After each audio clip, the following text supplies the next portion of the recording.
Welcome back to another episode of Full Court Dreams, the Underdawgs Voice, where the game is never over until we say it is.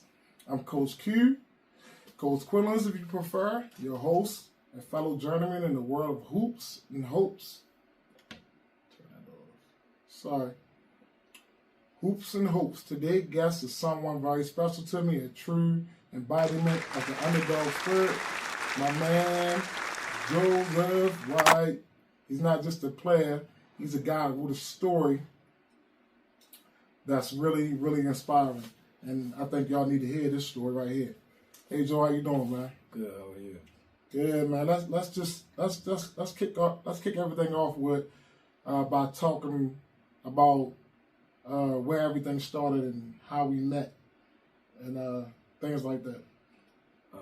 So I believe we met through my aunt, who owns a fingerprinting business. Yeah. And I think I was looking for a trainer at the time, and she just reached out after you came in to get your fingerprints done and see if you would train me. Yeah, that was kind of like surprising. That was like my first time. Me and her had a couple of talks about basketball and everything like that. So, you know, she put me down when everything was going on. I think that was a very special moment for both of us. Me in my training career and your playing career, and it helped out both of us. Right. So, since then, man, what's been going on?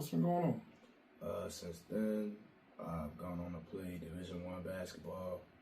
I've gone on to play professional basketball in Europe. Just recently, I started coaching as well. I'm still playing professional basketball as well.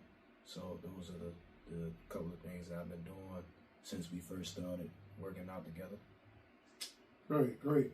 So we gonna get to how your whole story started, and you gonna let everybody know, your journey or whatever.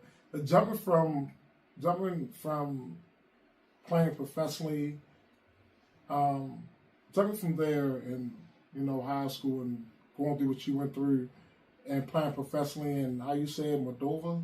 Yeah. Moldova, okay, good. That's not a path you hear about every day, right? So can you share one of those, I'm definitely not in Kansas anymore experiences? I guess probably one of the crazy situations that I had while I was out there. Trying to think. I'd say the first day I was out there, I was in the car with my coach, and we were driving. It was probably like 8 o'clock at night. And we got pulled over by a police officer from across the street. I've never seen that before. Like, the police officer was coming one way, we was going the other way, and he just flashed his lights, and my coach just knew to pull over. And I was like, I haven't seen that in America. So we pull over, but the first thing he was asking for was my passport. Like, he didn't ask for anything from anybody else in the car but me. Where's Moldova at? It's in Eastern Europe, right under the Ukraine, right above, I forgot what country it is. I know it's next to Romania, right under the Ukraine. So that's the time when all the wars and stuff was going on? Yeah, for sure. Yeah, absolutely. That's probably why. That's probably why. So switching gears to coaching, what's one piece of wisdom or a funny mishap you experienced that really, that really was like an aha or a transition from your player, just you transition from a player to a coach. What's one of the funniest things that ever happened for you as far as coaching and stuff like that? The funniest things? I don't think I had nothing funny happen this season. But I would say I just had some crazy stories. I guess my communication with referees, that's changed for sure. Like, as far as being a player, I think it's easier for players to communicate with referees than it is for coaches. In my opinion. Yeah, I can vouch for that one, boy. Yeah, so I say that was kind of like an eye opener for me, being able to try to communicate with them from the sideline as opposed to being in the game. Yeah, but I got a tech for just walking away from a ref. He checked me out. I'm like, yo, really? Like, I'm like, dude, what happened? So he told me what happened. I'm like, oh. Yeah. And I walked away, and he tacked me up. I'm like, are you serious, man? It's crazy. Now with your new contract in hand, because I'm guessing are you going back to Moldova this year, or where you going at this next year? Right now I have a deal on the table to go to Australia. Okay. To play there in the summer, which is something that I wanted to do, like with transitioning and coaching. I actually enjoy like being around my family and being here. Everybody's overseas experience is different. So some people like being away from people for 8-9 months. Right. It wasn't the greatest feeling for me at the time. I actually enjoyed it. I have a big family, so I enjoy being around family. So I decided to transition to playing during the summer.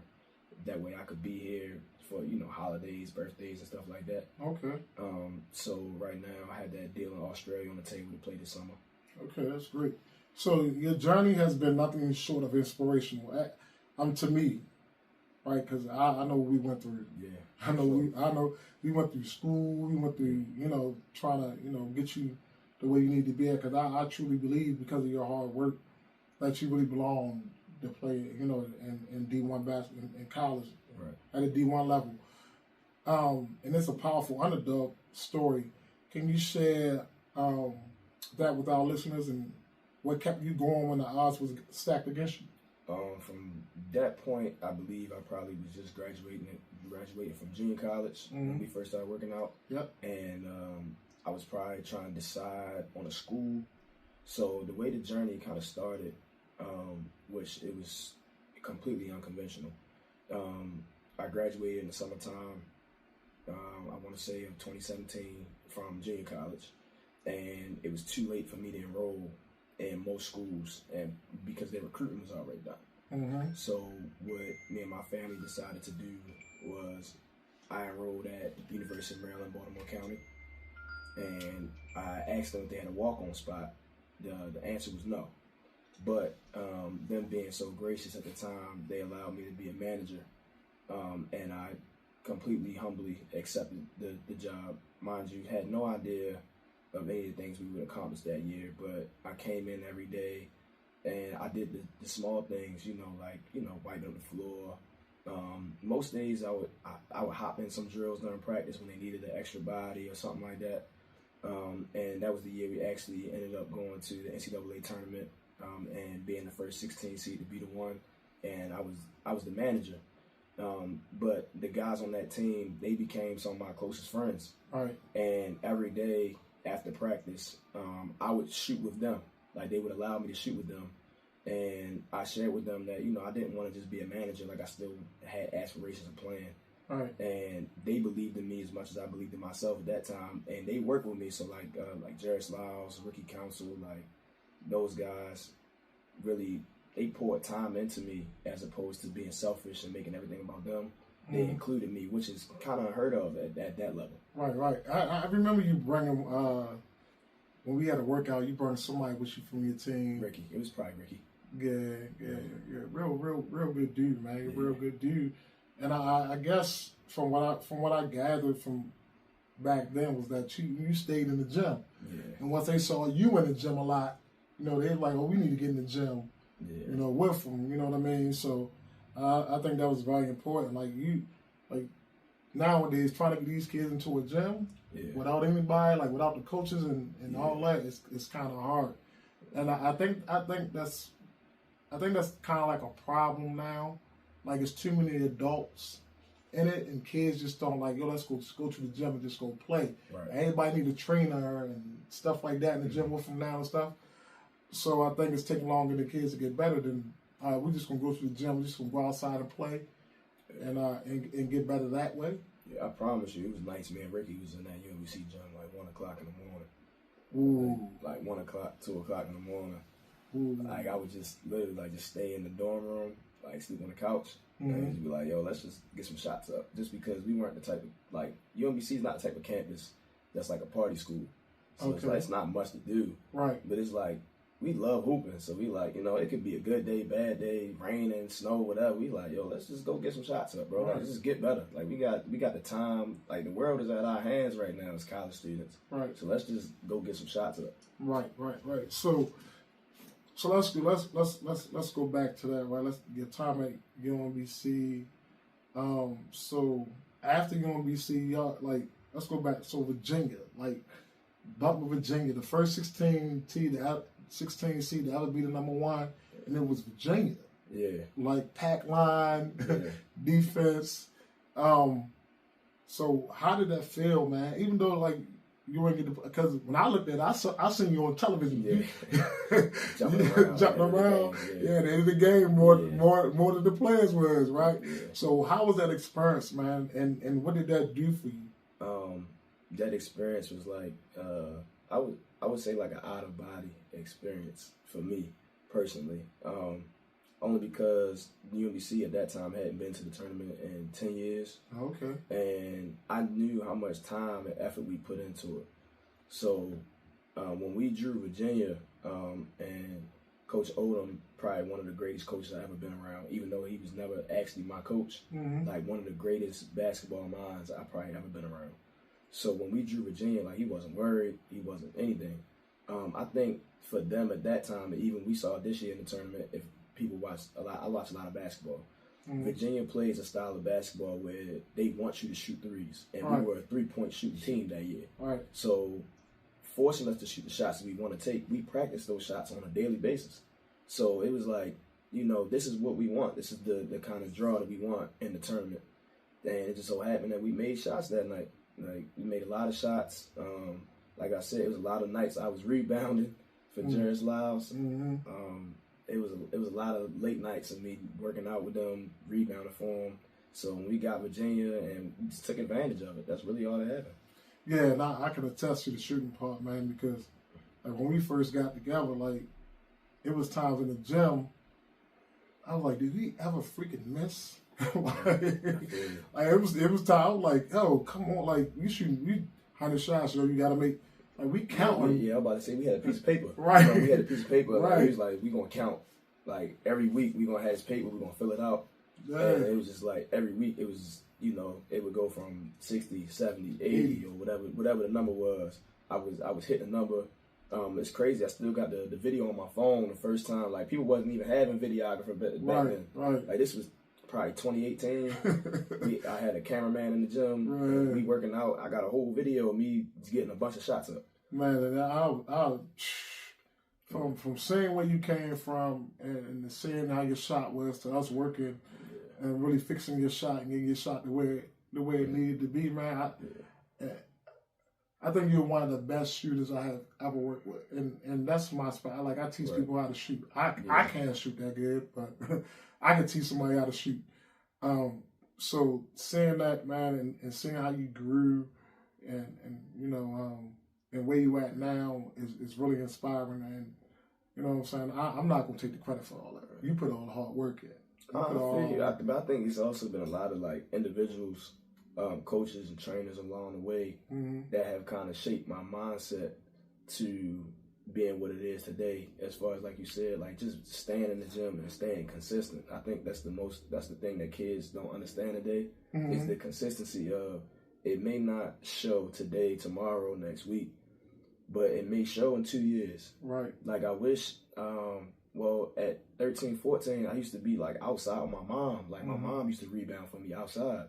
So it's like when we got to that point, when I met you when I was 18, 19, it's like I'm already in a routine. It's just you fine-tuning the things that you see as a coach. Right. Where it's like, it may be tuck your elbow or hold your follow through up this time or something like that. But the foundation was already there because I had family and coaches that was already telling me, like, you need to be here. Like, if you want to get to where you saying you want to go, you got to be self-motivated. It can't come from me begging you or coming to pick you up and going to the gym. Right. Like, that's not how it starts. Right. So your journey didn't stop at UMBC, right? So after UMBC, where you ended up after that? So at the UMBC, I transferred to Delaware State University. And I ended up playing basketball again, so I was on the basketball team at Delaware State University. I redshirted my junior year, and that's when kind of things probably took off for me. That was a rough 2 years basketball-wise and mentally, but it shaped me for who I am now, and I'll explain why. So my junior year, I redshirted at Delaware State University, and I met one of my best friends today, like my blood brother. So growing up, his name is John Crosby. So growing up, we didn't know each other personally, but we played against each other a couple times growing up. He went to Poly. Okay. Obviously, I went to Western Tech. Right. So he was who he was. He transferred in from University of Dayton, where he was playing before, and then I transferred from UMBC where I was the manager. But we both had to sit out that year. Right. So when things kind of took off, our relationship kind of grew organically. Like it became so crazy of us being around each other so much, they called us twins. Because that year we both had the red shirt. So whenever the team was on the road, like, you know, it's no mandatory practice. Like, our coach is not there, like, nothing. So we would still, like, lift and shoot all day, all night at DSU. And mind, DSU is a party school. Don't get me wrong. Like, it's definitely a party school. Oh, yeah, so, you don't got to tell me. Yeah, so we would get in the gym every night as much as possible. But, like, things that people don't know about HBCUs is sometimes they don't give you access to the gym. Like, we don't get the same access that kids at UMBC or University of Delaware. We didn't get that access at Delaware State. Wow. So, like, other people would use our gym, or sometimes I think when we first transferred there, they would lock the baskets together. What? Yeah, like stuff like that was happening. Or they would lock our locker room. Like, usually, like, locker rooms have like a keypad where you could put a number in. Yeah. Nah, we had the padlock with the key, and only our coaches had the key. So we would keep our stuff in the room. Like, as opposed to leaving the locker room, we would leave it in our room. So we could be like, all right, we're gonna sneak in the gym tonight until campus police come in there and kick us out. Wow. Like, legit, like, that stuff that was happening my junior year. But even through that, like, we still got better. But mentally, it was a lot of things going on behind the scenes that people inside the school knew about, that nobody would speak up on. And I'm glad that I got a platform like this. I talked about it a couple months ago, or maybe it was like a year ago, with one of my classmates that went to Delaware State. He tried out for the basketball team, ended up not making it, and now he's actually doing well. He's an entrepreneur and things like that. And we spoke about it. And what I was saying was, I want to drive this message home about situations that happen to people where it was something that was out of my control. Right. So my junior year, I'm working. Obviously, I can't play. I can't sub in any game. Summertime came. I'm still working out. And my coach just kind of came to me and, like, was just like, yeah, like, it don't matter how hard you work. Like, you're never going to play on this team. So... Now, it's a backstory to that coach, right? It is. It's a backstory to that coach, right? Because I remember that backstory well. Like, I remember that backstory well to that coach, and it just amazed me that our coach was saying something like that. Somebody that's working so hard. Yeah.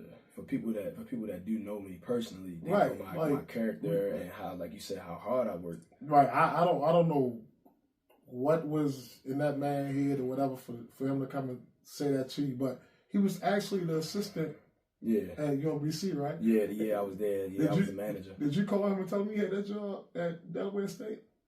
Man, I ain't gonna speak too much on that situation, but we did somehow we ended up at Delaware State at the same time. Oh, okay. And it was fine the first year because obviously I wasn't playing, but it wasn't like I was a problem in the classroom, a problem with my teammates. If anybody knows me, they know I go to class, I do the right thing, because I preach that. I try to practice what I preach. I preach to my kids on my team, do the right thing. All things align. When you do the right thing, good things happen to you. Right. When you do good things, like, be a good person, be a good human first. Right. Being a good basketball player will come. But the more you be good to other people, good things happen to good people. Right. So when that, situations like that arose and he was just like, yeah, you just not going to play. Everybody was surprised. Like, my teammates that summer, they were like, yeah, like, you got better for sure. Like, I was in the gym every day that summer. I'm coming into my senior year. And, it just didn't pan out that way. Like, early in the season, we were 0-8. I hadn't played a game.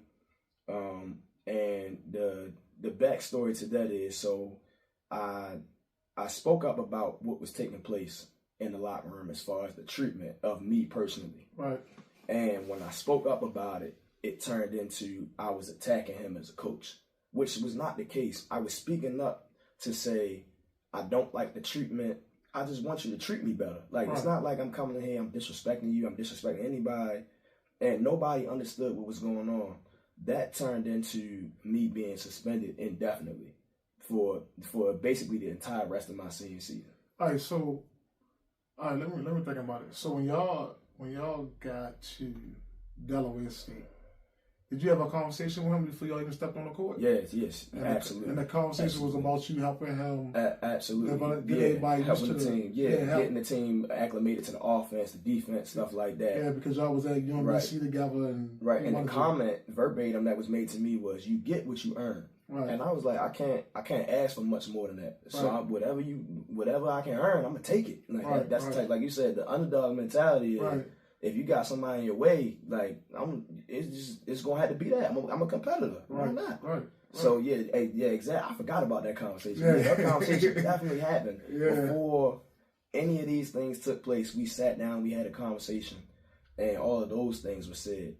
When I got suspended, all the tables turned on me. So when we got in those meetings with the people, the higher up people, like the administration, all of that, that wasn't what was said. And I couldn't take that conversation and be like, oh, it was written down or whatever, it was recorded. Obviously you can't do stuff like that, but it was kind of like my word versus his at that time. Fortunately, I had a professor that year that one day, like, it was a lot of people on campus asking me why I wasn't playing anymore. So I walk around like I was depressed. I had anxiety. Like, my anxiety was so high when I was going to practice, I couldn't perform well because it was like he was so hard on me. And my professor, one of my psychology professors, she sat down, she asked me, like, what happened? And I shared with her, what happened. And the first thing she did was she got I believe it was the president of the college, like, sent them an email, like, you need to meet with this student now. Like right now. And a couple weeks went by, I met with them, met with administration, and a couple of days went by, he actually gave me a phone call and said, we want you to come back. Now, at this point, I was suspended from the day after Thanksgiving, which was November 20-something, all the way through Valentine's Day. So you can imagine I missed the rest of non-conference play, most of conference play, and then when they asked me to come back, my only two decisions to make were, I asked them when I got in the meeting, I said, can you either red shirt me for the year, because I haven't played a game, and give me my year back, or, like, you can't guarantee me playing time, but I was like, put me back on the team. And the only reason why I wanted to go back on the team was so I could get my student athlete stole. Literally, that was the only thing I cared about. Because I said, I've been out here for 2 years working so hard. You kick me off the team, and then you going to tell me I got to walk across that stage without that student athlete stole, when I'm one of the reasons why the team GPA so high. I had a 4.0 GPA 3 out of the 4 semesters I was there. Wow. I made president's list 3 out of the 4 times I was there. The 4 semesters. I went to summer school when I didn't have to help the team GPA. Jeez. All of these things were happening, but that's all the things that people don't talk about until they get in this position where I'm 20-something years old, and it's 5 years later, and you wonder why at that time we go 4-24, and then now you see with the new coach, which I love Coach Stan now, like they go to the MEAC championship. All of the things that we had to endure to see what they went through to get what they got now, it's like like you said, all of those are building blocks, man. It's just I had to be the trailblazer to take everything on the chest. So the coach that sent you, he wound up getting fired, right? Yeah, 2 years later, he did get relieved of duties. I haven't heard from him since. No, I don't know where yet. I haven't heard from him since. This is probably my second time talking. I told you this podcast definitely, it's gonna be a lot of people watched my last one when I explained it, but it wasn't until like I started coaching where I really realized like how much of an impact it had on me. Where when I started coaching, I didn't want to be that coach that I had, and I had a lot of coaches like that. Like my high school coach, man, bumped heads a lot. My JV coach was probably one of the best men I probably ever met. But, when you in high school at that age, it's kind of like, all right, your JV coach is who he is, and then your high school, your varsity coach is the guy that you really answer to. Right. At that time. So, I had a lot of coaches that didn't believe in my ability. So I think that's kind of what that boiled down to as far as my Delaware State coach, that he just didn't believe in me or didn't believe in my ability. Mm-hmm. But what he didn't understand was that hard work and like prayer, faith, and all those things, them things prevail. Like, they real. Like, that's a real thing. And for me, like, not believing in somebody that's showing you that they work hard, like that's not a good coach to me. Like, again, I talk about this. I talk about all the girls that I have coached and things like that. So think about, all right, the girl Madison. Right. You know Madison. All right, Madison. She was at kind of situation that she was in, kind of like she was at Mercy, right? Mm-hmm. She was at Mercy. She started playing for me at Mercy. Then, like, the new coach came in. He practically brought his whole AAU team in. And now, this girl been there all years. And then he played all his AAU girls and over top of her. You kind of push her out. Yeah, you kind of trying to push her out. And I'm like, yo, just transfer. She's like, no, my mom want me to stay. I said, all right, stay, adore it. Just keep on working hard. Watch what happens. But that's the misconception about transferring too. Like, I'm glad you brought that up, because a lot of people, it would be analysts that never picked up a basketball, talk about, oh yeah, like kids, they want to transfer. It's situational. Like, don't get me wrong, everything is situational. You get a new coach that comes in that brings all his players with him. It don't matter how hard you work. And I'm being honest, like, people out, they be lying, like, for real. Mm-hmm. Like, they be like, yeah, you just work hard, and everything going far. No, sometimes that is not the case. Sometimes you can work as hard as possible and something bad still can happen. Like, that, just because you're a good person, good human, good basketball player, doesn't mean that bad things won't happen. It doesn't mean good things not going to happen. But in situations like that, you got to transfer. You have to. Yeah, so that was my message towards but she didn't want to transfer. So this is what I told her. I said, don't worry about it. Just keep on working hard. Right. You play for me for AAU. Watch what happens. Right. So she kept on working hard. Senior year come around, we playing in the senior game, and I'm at Concordia Prep. Mm-hmm. And she's playing.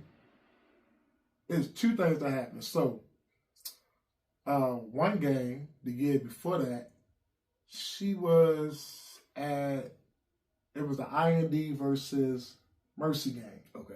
Yeah, big game. Big game. Yeah. Right?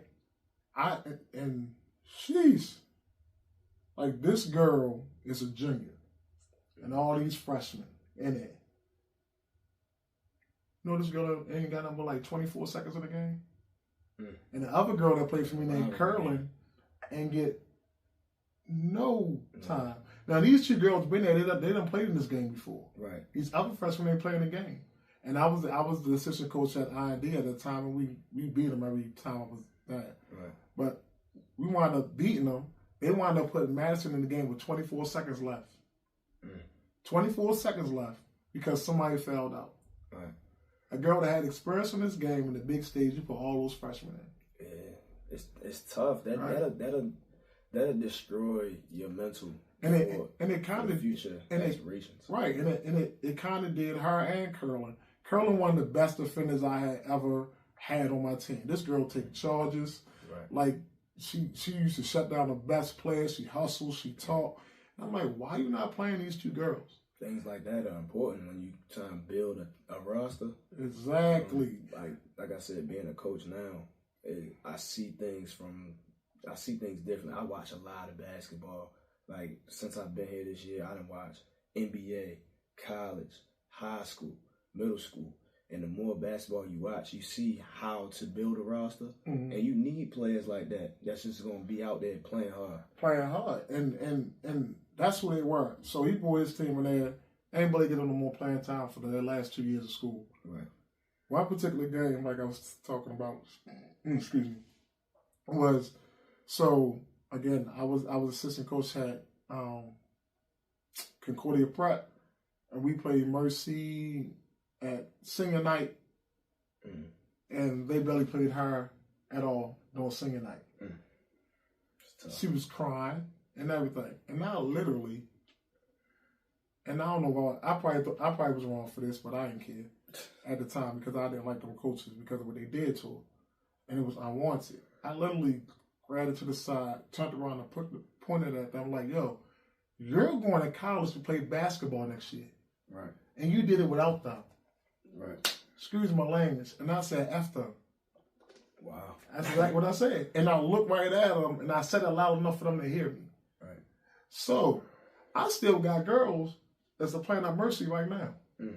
Like half their team played for me for AAU. Really? Okay. Really. Like, but it seemed to me ever since then they did all my girls wrong that ever played for me. Things like that happen too, man. Right. They did all my girls wrong that played for me. So I tell some people like, yo, I wouldn't me. But Madison going strong now. She's playing college basketball right now. She's at Johnson and Wales in Rhode Island. Right. And she's doing well. Did her college basketball experience go the way she wanted to go? No, but she still works. Right. You know what I mean? She still work on her game. She never give up. She gets time now more than she, her freshman and sophomore year. She'll be a senior next year, so she's looking to get more time next year. But she never complained about anything. Right. She like, where you at? I'm going to the gym. All right. What you doing? I'm about to go to the gym. The girl stays in the gym, dude. She stays in the gym. So never underdog, man. Like she worked really hard to get where she was at. For sure. And stayed in it no matter what Mercy did, our high school did. Long as you play for me, as long as you play with me, you good. Mercy ain't gonna help you get nowhere. Yeah. They ain't gonna talk to no coaches for you. They ain't gonna do none of that stuff. Long as you follow my formula, you will get into a school. And that's what she did, man. Yeah. That's what she did. So now after that, so after all that, right? Mm. So you go through whatever you're going through. So what's the next thing? How did you get to go over seas? I'm about to say this is the craziness. And hoop, yeah, see a hoop. You know what I mean? This one of the craziness stuff. So at the end of my season, when they brought me back on the team, I came back. Mm-hmm. I played one game. No, I played 2 games. I started on senior night, obviously. So I came back, played 1 game. Actually, as soon as I got in that game, I scored. Right, craziness, right? Right. However, right after the season was over, COVID hit. So COVID hit. Nobody was going overseas at that time, right? Mm-hmm. So, as you know, my mom was an assistant principal at a Baltimore City school at the time, and during COVID, we locked ourselves in the gym. Wow. So Ricky moved in with me. Okay. Once he graduated from UMBC, then we both had aspirations of going overseas. In mind, I have no resume, so that's something like knowing now, having been overseas, you have to have a resume, right? And my mom sat me down one day. She was like, "Son, you don't have no resume. You got God." I'm looking at her like, I mean, I feel you, but I'm like it don't work that way. Right. Locked ourselves in the gym for like 6 months. So this is March 2020 to like, I would say like September, October. And we just working. Mind you, we have no plan, no nothing. We just like, we just gonna keep working. We started working on hours job, right? It was like a vendor job. We go in our store, so we make our own hours so that way we can still go to the gym. Right. Ricky get a call one day like, look, it's a semi-pro team out in Hagerstown that you can go play for. And he was like, look, I ain't gonna go play if my man can't come play. Right. Mm-hmm. So we go out to Hagerstown, make the team. We start playing semi-pro league, and I'm playing well. Like the first 5 games of the season, I was like 6 for 7 from 3. Like I probably missed 1 3 the entire time. Yeah. Once again, situation where we had 21 people on our team. We all pros at this point. And the coach didn't know how to regulate playing time. Right. So I got the short end of the stick. So what I did in that situation was, look, I'm going to take a back seat. I'm going to go ahead and remove myself because I hadn't seen this situation before. And I sat down with my family and I was like, mentally, I don't think I can make it through a season of me sitting behind players that I'm better than. Right. That was my personal feeling. Right. So I go back to working out. And so what I did was, which a lot of people don't know, I was DMing people on Instagram, like teams, like overseas teams. I was DMing them, sending them emails, getting on WhatsApp, making phone calls, everything for like a year had went by. So this went from March 2020 to March 2021. Still working out. And eventually in September 2022, a team hit me back like, yeah, we looking for some players. And I negotiated my own contract, everything. That's why it pays to be smart and do good in school. Right. Because I added stuff into my contract that most people don't. Right. But thankfully, the contract worked out. And it was a scary feeling because I had only been out the country probably once before that. I did a tour down in Dominican Republic. Probably in 2021 for like 2 weeks or something like that. Nothing came of it, and that's kind of really how I started learning the business.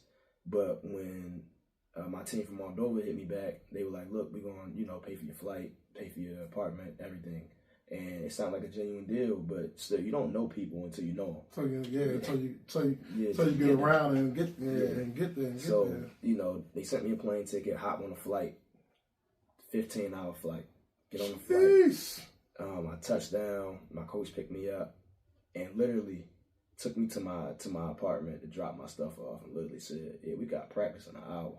And I'm looking at him like, "Bro, I've been on a plane since last night. Mind you, they 7 hours ahead." So I'm like, I've been traveling for technically almost 24 hours, bro. Like I don't know if I'm gonna practice. Right.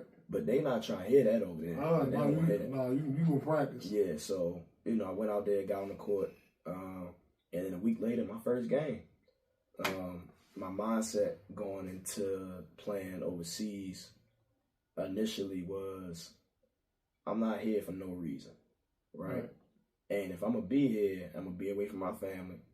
I'm going to be the best player in this area, right? Because my mindset is everybody can be great in their own way, right? Yep. But if I'm going to be in Moldova, right, I'm going to be the king of Moldova. And I'm going to keep coming back every year, keep, upping my revenue, get sponsorships, all those types of things.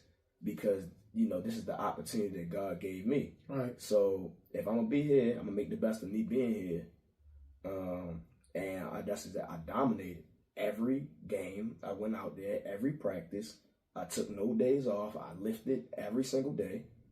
And I had the mindset of, I'm not here for no reason. This is just the beginning of my journey. Right. So, I went out there. I think I had 4 games of over 30.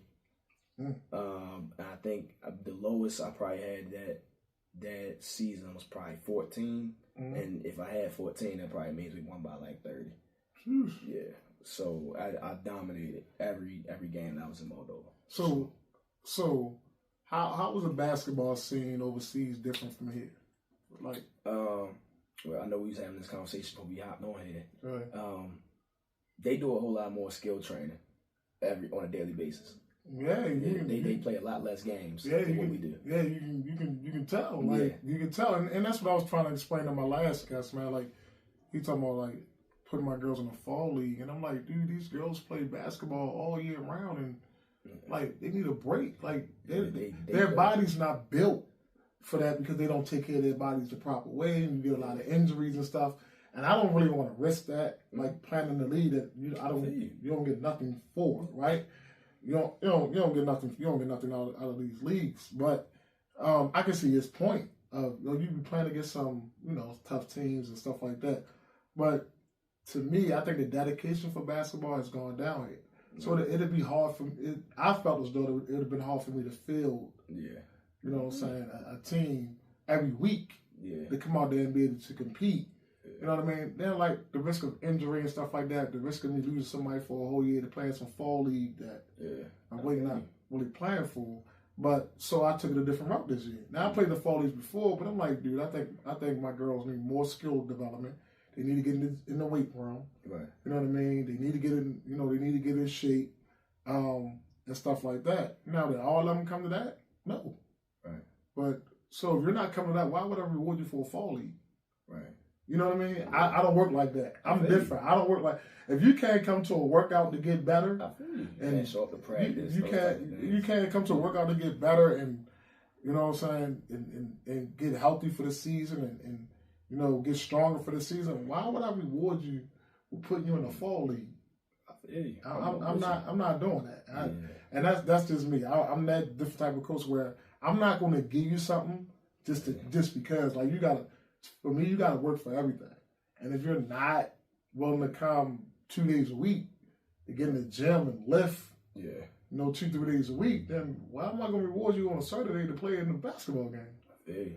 Right? So yeah, over there in Europe, they play a lot less games. They like in the high leagues, they may play like 2 games a week. In the lower level leagues, you play one game a week, but it gives you 6 days to prepare, but also to work on your game. Right. Like, it gives you time to actually get better at the simple things. Like, the game is simple. It's a thinking man's game. Right. I tell kids all the time, well, you can't be dumb and play basketball.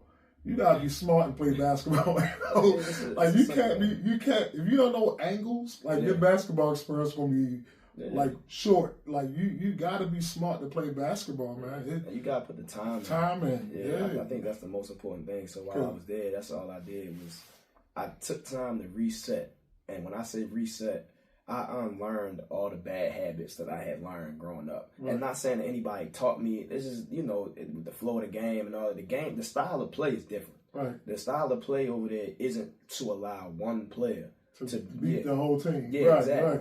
Right. The style of play over there is to be a team. Right. And, you know, thankfully, I was raised to be a team player. Because everybody isn't that. Like you said, I can shoot, I can play defense, I can do everything that y'all can do. And I explained that to them when I got there. But I said, look, I get joy out of us winning and seeing you be successful. Right. Of course I want to be successful, but the more successful we are as a team, everybody gets noticed. It's not just about me. And I explained that to them when I got there, that everything, I didn't come here to make things about me. And I had an issue out there with 2 of my teammates that had a misconception that that's what I was there for. That I was there to make everything about me. So what they were doing, like, they wouldn't pass me the ball like the first 2-3 games. No, you get those. Right? You get those. And I was just like, if y'all move it, swing it 3-4 times, somebody gonna be open. It don't matter whether it's me. I said my shot's gonna come. Like, don't worry. Like, my shot's they gonna be there. And I don't think a lot of kids understand the concept of back. And I tell my kids, especially I like when teams play zone against me. So you have to move the ball. Yeah, you have to move. But I like killing the zone. Like, y'all this lazy. You can't teach your kids how to play man to man. That too. Like teach these kids how to play man to man basketball, especially the young kids. Like, you got my man to man pressure. You're in the 4th grade and you playing zone. Like, what are you teaching these kids, man? Like, you gotta learn help defense. You gotta learn help defense. Where to be, butt to the baseline. Right. Like, I was teaching my kids that this year. Like, if you for 3-4 months. Yeah, like if to me, you can't play a zone if you don't know how to play man to man, because eventually in that zone, you're gonna be playing somebody 1-on-1. Yeah. Eventually you're gonna be playing somebody. Area. Yeah, you're going in the area. So you're gonna be playing somebody 1-on-1. So if you can't play somebody man to man, and then you don't know how to learn how to help, you're gonna get ate up. All day long. So at some point. Yeah, at some point. So it's gonna get ate up all day long, man. So I think I think that's how I've always been. I'd rather play less and work out more and get better more. Like, I only play 6 tournaments with my girls. I don't start directly after, like, this high school year. Even before the playoffs even began, you had people putting out stuff for practice for AAU. Really? Yes. I'm like, high school not even over yet. Like, now you want these girls to go straight from the lawn. I just thought, like, let them rest. Right. Like, they just got finished. And that's why you have all these girls hurting their leg, knees 3 or 4 times, because these kids are playing too much. They're going from high school to AAU, back to high school, to fall league, to AAU. When are you resting? When are you taking care of your body? Like, that's an important when are you working on your game? Because now it's like, all right, I'm working on my game in season. Then I got to go to basketball practice. So that's putting more wear and tear on your body. Now, you should work on your game in season, but not as much as you do out of season, right? So because you got practice and stuff where you can work on your game plan. Yeah. But then after practice, you're going to a trainer. You know what I mean? Then you're getting up, gotta go to school. Yeah. Then you gotta go basketball practice. Then you gotta go to a trainer. Then when you resting. Like recovery is a very important part of basketball and of any sport, man. So we get to Moldova.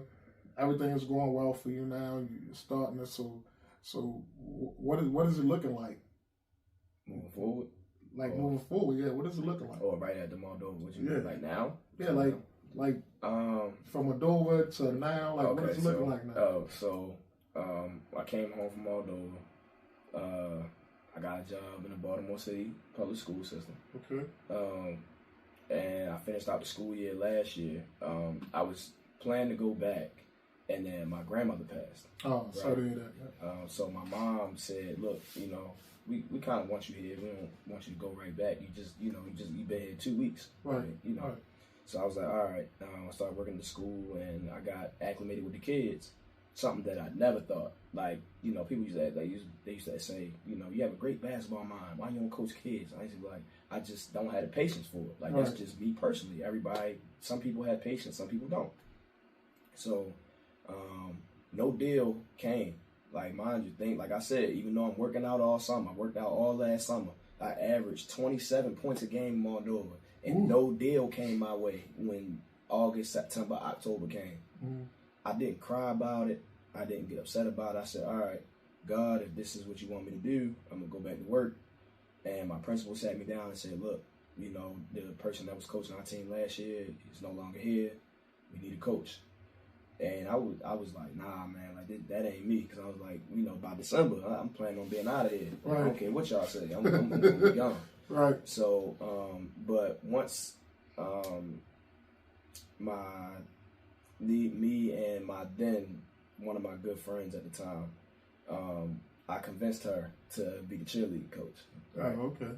And you know, and she my girlfriend now. So it's like, at that time, I convinced her to be the cheerleading coach. And I said, all right, if you're gonna be the cheer coach, I'll coach basketball, right? And that was like my pitch. Right, to her at the time, but at the time we were friends. Like, so that was the pitch to try to get her. Nah, that's the crazy thing. Nah, so she was telling me like when we first met, like in her interview, that was her thing. Like they was like, yeah, we want to bring a cheer team to Falstaff, and we want to bring this to Falstaff or whatever. And when I decided to be the basketball coach, I was like, well, look, I'm not coaching basketball without cheer. Right. Like, that was just my thing at the time. I was like, yo, right. we gonna do something big. Let's do the whole thing. Right. So I got my group of kids, and we just put our heads down and went to work. Now, it was tough. Don't get me wrong. Like, coaching is not easy. You have to know the game in order to teach it. Man, look. I know you know. Coaching ain't for the weak, because you got a lot to deal with. You got parents to deal with. You got kids to deal with. You got administration to deal with. Yeah. And luckily for me, my AU journey, I really didn't have a lot of bad parents. Yeah, right. Like most of my parents, I probably had one, maybe two, out of all the years I've been. Right. Because I think the way I communicate to my parents about and the way that I teach basketball, and I let my parents know ahead of time, like, dude, I don't care about winning no doggone AAU game. I care about developing your kid. Right. And that's where I started. Right. This season with my kids. And it was new for them because they had a new coach. When I got there, the only uniforms they had was pennies. Oh, wow. They had pennies. So you know how I was when they tried to get me to coach at your mother's school. Yeah. Right, and I told the principal then, like, no, yo, we need new uniforms. Yeah. It ain't quite work out. Right. I don't know why, but and I didn't coach there or whatever. But I'm like, yo, these kids need new uniform. Yeah, we had pennies. So thankfully, you know, my principal was like, look, whatever you need. Like I took over like a position of looking over all athletics. Yeah. So I helped order basketball uniforms, cheer uniforms. We got some soccer uniforms now. We have a flag football team. Like I tried to put my hand in everything to help the kids more so than, you know, I didn't do it for me. Obviously, it ain't for me. Right. So when the season came, they had brand new uniforms. brand new warm-ups. They got sweatsuits they got to keep. All types of things. Like, they getting stuff that, you know, they probably never had before. Right. You know what I'm saying? Right. And that other kids at the school don't have. Right. So, but my whole thing that I was preaching to them all year was just, like I said before, be good humans, be good people on a regular basis. Like, it's not that hard to come into a school building on a daily basis and do what you're supposed to do. Right. Like, I know, you in Baltimore County, and I know every county school ain't great. In the city, it's totally different when you have kids from every which type of background. Right. I mean, and that's everywhere. I'm not just saying like the county and the city, but I'm saying like specifically in certain areas, right, where it's like, you know, you never know where a kid may be sleeping that night. Right. And where they gonna eat, stuff like that. So that's a big thing. That's a big thing for them, man. Yeah. So, you know, with my kids, I try to make sure, you know, they had as much as I could provide them with, or as the school and could provide them with. And mine just is me, the cheer coach, my assistant coach, and then our flag football coaches, us four. Okay. And we all kind of working together to make sure that the kids have everything they need. Man, you sound like Coach Q. Yeah. You sound like Coach Q on my book, and how he took JJ under his wing and you know, made sure she just didn't learn about basketball, but learned about life. Like, you know, what she be talking to kids and stuff about, man, being a good person and things like that, man. Yeah, so if people on here never heard of Falstaff just started a basketball team 2 years ago. So last year, they won one game. It was 1-9. So you talking about the one up by 695? It's over there. Yeah, it's closer to the Pikesville area, right by the plaza, right? So I know Falstaff. Yeah, I used to live right around the corner from Falstaff. So yeah, I know what you're talking about. We went from 1 win, 1-9 this year. We was 5-10. Oh, that's good. Don't get me wrong. That's progress, y'all about to say it was improvement with my first year team and my first year coaching. Right. That's so progress. I took a team that had one win to 5 wins, and again I'm a competitor, so obviously I wanted to win them all. But throughout the season, throughout my ups and downs as a coach, I realized what works for me and what doesn't, and what works for the kids and what doesn't. And my family and my support system kind of, like, it was a point in the season where I was about to cancel the whole season. My kids weren't showing up. Like, every day was a new excuse. And I only had, like, a certain set of rules where it was like, if you're not coming to school, send me a text. Let me know why you're not coming. Right. Or it would be, oh, coach, I'm injured. Well, like, what's wrong with you? Please let me know. Like, it would be little something stuff like that. Hey, where it was to a point we was down to 5 players. Yo, look, you're the only one. But it was like they was trying to tell me, like, I was explaining to my administration, like, I physically cannot show up to a game with 5 players. Right. I was like, we're not gonna make it through the season with 5 players. Because I was like, my kids, one, they not in enough shape to do that in middle school. Right. And then I was like, they just don't have the skill right now. And I was like, that's okay. Like, I was like, I'm still going to be here and work them out. And then I guess that lit a fire under the rest of the kids that weren't showing up. And they started showing back up. Because I sat them down one day, like the cheerleaders, the basketball team. I was like, look, we going, this Tuesday our last game. Like, for real. Like, I'm letting y'all know, Tuesday our last game. Tuesday came, Wednesday, everybody showed up at the gym. That's good. Like, Coach White, be ready to put the work in. Right. Sometimes you gotta threaten to take something away. Right. In order for them to, like, really realize that it's real. Realize that it's real, and like, don't nobody, like they say, like, you don't realize what you got till it's gone. Right. You don't realize till you know. So, I felt the same way this year about me coaching AAU. I wasn't gonna do it. I was not going to coach AAU this year. I was going to just chill. That's just staple. Right, you know what I mean? I coached high school. I coached AAU last year, and it left like a bad taste in my mouth. Okay. Not like my younger kids really did a good job. Right. But it just left the older kids just kind of left a bad taste in my mouth. So I'm like, I ain't doing high school girls no more. Shoot, I ain't doing no high school AAU no more. But I decided to, do it this year because I seen the need for these girls to keep on getting better. Yeah. Man, and I think like coaches like me and you, like, really focus on development and less on wins, especially at a young age. Like, to me, like the game first. A lot of these parents got a misconception that your child that's in the 6th grade is actually getting looked at. Right. College coaches actually looking at your kid. Right. Like, why you putting that much demand on a sixth grader.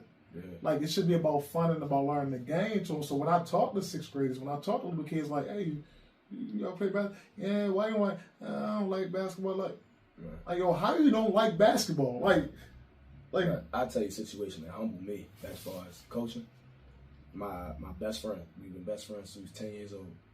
The same age. He's the head varsity coach at Southwestern High School. So the Southwestern, as you know it, right, it's not a school anymore, right? Right, yeah. But it's 3 schools, or 4 schools put into one team. At the Harlem Park. Right, yeah. So it's Augusta Fells, Bluefoot, Vivian T. Thomas, and Renaissance, right? All 4 of them combined to make one team. My best friend has been there. This was his 2nd year, right? Has no varsity coach wins, right? None, right? And people, they only see what they can see, right? And now I've been behind, I helped him coach. I've been in the practices. The boy don't stop. He there 6, 7 days a week in there, sometimes by himself. He's saying, if y'all want to come in here and get some work in, I'm here, whatever. And the kids that he inherit, they just not the best basketball players. But you know what?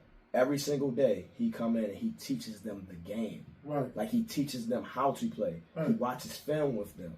He takes his time. And his thing is, at that time, he was like, it didn't translate to wins, but he told them this year at the end of the season, he said, this is the last year, we ain't going to have no wins, right? And I sat down with him, and I was like, yo, I don't know how you do it every day with no wins or these type of kids or whatever the case may be. It's that passion, man. He was like, yo, I love the kids, and I love the game. Right. That's all I need. That's all you need. That is all you need. And that's the underdog story, man. You get a lot of kids that don't nobody want to deal with, don't nobody want to train, don't nobody want. And that's how my journey started with dealing with all my girls. All my girls was like that. Nobody really wanted to deal with them. They was on other teams or into the bench. Nobody wanted to really work with them and stuff like that. But so I see how he changing their lives, though. Right. Like, yeah, you changing their lives because think about it. Changing lives The girls that I started with, mostly all of them in college. Right. What they doing? They doing really good things. Yeah. Like I got, like in life. Like I got one girl I talked to her mother the other day. This girl I work with, she ain't. Her mother like, well, she's artsy, but she got to do something physical. So I used to go over her house every day and train her in the backyard. She ain't never want to play basketball. I said, why don't you just try to play a game too? So I put in the record. She started playing, and she liked it. She went to high school, started playing basketball, and she coached some in high school. This girl over in she doing international studies right now. Like she over, she just came from Tokyo, and she's going to Japan. She speaks fluently Japanese. So like, even though some of the girls did not, go to college and play basketball, they went other places. I think with me helping them build their confidence, it led them to other things that they was, really good in. And then I got other girls, like 5 of those girls on that team playing college basketball. Right. Playing college basketball. Right. Somebody else probably told them they couldn't do. They could never do. Now we have 5 of the girls that I started out with Lady Cut Nation is playing college basketball, and I started with 8. Right. Then the other ones could have played. Well, one of them became a volunteer firefighter. The other one, she was doing intramurals at Loyola. She's studying overseas too. So I think they're doing pretty well for that. And like again, if you that person that nobody is willing to put time into, don't ever give up, because it's going to be somebody that's going to look at you and be like, that person worked hard. Right. Let me help that person get the way they want to go at. Yeah. And it's not a lot of people in this world that's going to do that. Right. It's not a lot of people in the world that's going to do that. But you're one of them. I'm one of them. Your friend is is one of them. Yeah. I just gotta find the right person. Like everybody that's around me is like that. Like, to be honest, like because we draw that. Yeah, like I say, we unselfish people. Yeah, we unselfish. Man, like I said, like so my immediate friend group, right? And this, you was talking about underdogs. 3 is, I guess you would say 6 of us. So I got two sets of friends, but like they are my best friends. I got 5 best friends. So Ricky was one of the ones I brought around you. Ricky now is working with different NBA agents, right? His younger brother plays for the 76ers. Okay. Right? Yeah. So, Ricky, boom, working with agencies. My best friend Justin, varsity head coach over at Southwestern, right? Every single day, putting the time in, getting these boys ready for next season already, right? Best friend John from college, overseas right now in Syria, right? My other best friend Malachi, registered nurse. Other best friend Nigel, he's a pharmacist. So these are all things that people that growing up thought we couldn't do. Right. Like these are things that people really tell us, like, you not gonna be this. Teachers, y'all not gonna be this. Why can't we? Right. Why can't my son or daughter grow up and say they want to be in the NBA or WNBA? Or why can't they say they want to be a pharmacist or a doctor? You could be whatever you want to be. But I would say the environment kind of, scares people off, and then it's other outside factors. It may be parents or whatever the case may be. In this situation, coaches can try to deter you.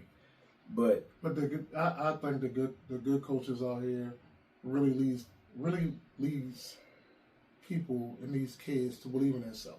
Yeah. And that's why they're able. That's the biggest thing. Yeah, that's why they're able to go and do whatever they want. Right. Because ain't nobody believing you at first. That's like your parents probably believed in you, but the way society is right now, they probably was too busy.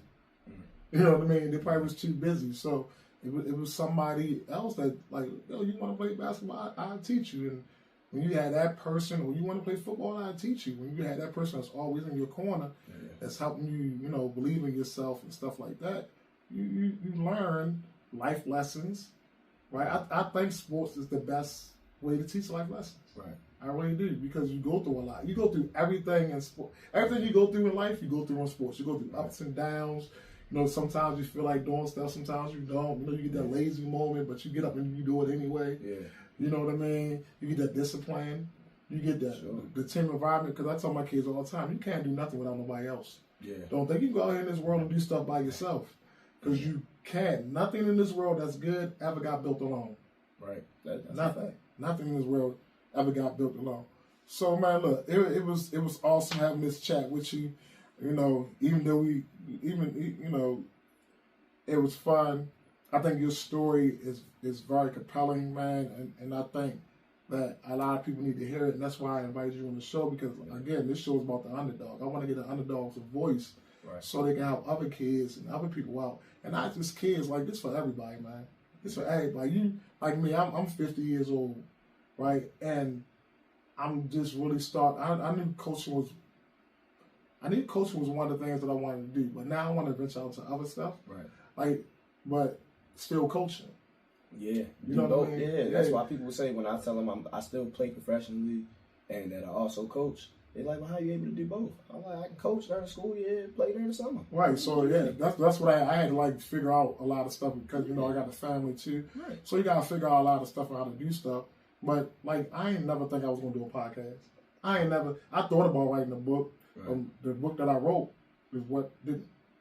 I didn't think about writing that type of book until I had to really sit down and think about, when I was thinking about if I still wanted to coach basketball or not. Right. Because, think about Nick Saban and all these football coaches that's getting out of football right now. Yeah. It ain't the same no more. You can't even build relationship with kids no more at the college level, because everybody at NIL, everybody jumping shit. Yeah. So if I go recruit you, I don't have no guarantee that you're gonna stay with me for 4 years. I think the relationship part is what a lot of people don't get. That coaches really. Yeah.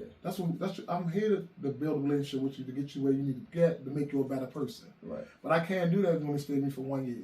So when it started to get like that, us old school coaches, it ain't even worth it doing it no more, because I'm not helping nobody out anymore. And that's what I got into this to do, was to help people out. And I kind of felt that way, because AAU ain't no different. You can have a girl this year, next year she's going to another team, then she's going to another team, then she's going to another team, then she's going to another team, and she circle right back around to you, and be like, I should never left in the first place. Yeah. But so, man, look, keep pushing, man, keep doing what you're doing. You know what I'm saying? And I'm so proud of you, man. Like I said, you went through a lot. And to see you come out on top like you did, man, and see what you're doing right now is really inspiring to me. And not only to me, I hope it's inspiring to some of my listeners out there. So tell everybody where they can reach you at, man, and and follow you and things like that, so when you go overseas, everybody know who you. Gotcha. My Instagram is __ Joseph White, JOSEPH WHITE.